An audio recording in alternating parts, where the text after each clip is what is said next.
ایک شخص رات کے وقت سیڑھی سے نیچے اتر رہا تھا۔ اگرچہ وہ ایک بینا آدمی تھا، مگر سیڑھی پر روشنی نہ تھی۔ سیڑھی کا ایک زینہ کسی قدر ٹوٹا ہوا تھا۔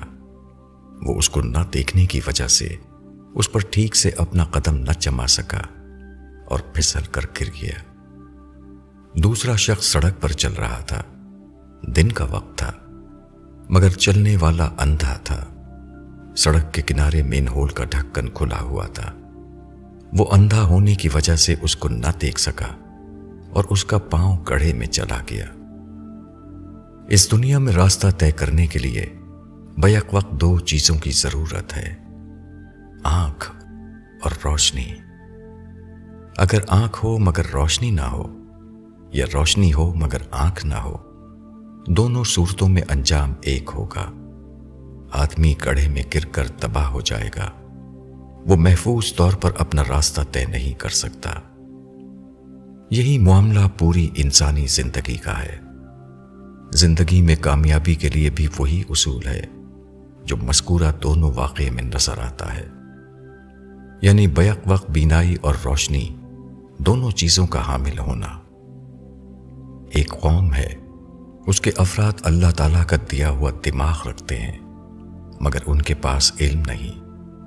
ایسی حالت میں گویا ان کے پاس آنکھ ہے مگر روشنی نہیں۔ ایسے لوگ آنکھ رکھتے ہوئے بھی زندگی کے راستوں میں بھٹکتے رہیں گے۔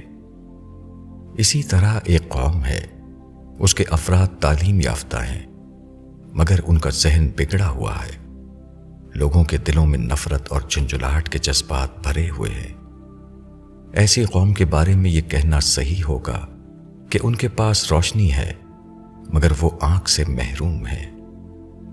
یہ لوگ بھی کامیابی کے ساتھ زندگی کا راستہ طے نہیں کر سکتے۔ کسی نہ کسی موڑ پر وہ ٹکرا کر تباہ ہو جائیں گے۔ کسی قوم کی ترقی کے معاملے میں یہی جڑ کی بات ہے۔ جو لوگ قوم کو اٹھانا چاہتے ہیں، انہیں چاہیے کہ وہ یہاں محنت کریں۔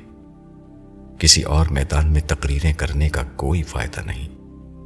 یہی اس دنیا میں کامیابی کا واحد راز ہے۔ مولانا وحید الدین خان، آواز خالد سید۔